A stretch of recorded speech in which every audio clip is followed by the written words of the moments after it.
Want to save your snaps and stories before they disappear? Here's how to download them. First, you can go ahead and download snaps and stories individually from the Snapchat app.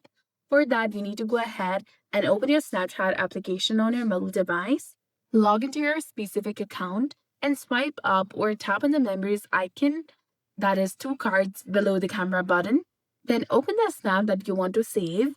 Tap on the three dots in the top right corner, and here go ahead and tap on export and send snap, and then save to camera roll or choose any other folder.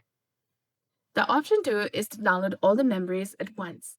For that, you need to go to accounts.snapchat.com in the web browser, or you can tap on the profile picture icon in the top left corner of your screen and then tap on the gear icon in the top right to go to settings. From this page, you need to again scroll all the way down and tap on My Data that you will find below Saved Login Info.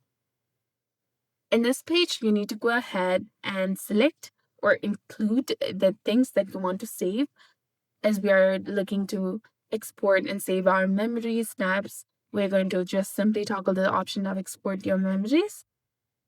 Furthermore, you can go ahead and download your chat history, shopping, support history, other media like sounds, and your search history and all.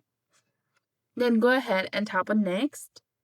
Now select the data to include like the date range and confirm your email address and tap on submit. Wait for an email from Snapchat. This may take a few hours or days. Then open the email, click on the link and download the zip file. Extract the zip file and find all of your memories in one folder. So that's it for this video. I hope you found it helpful. If you did, please like, share, and subscribe. Thanks for watching.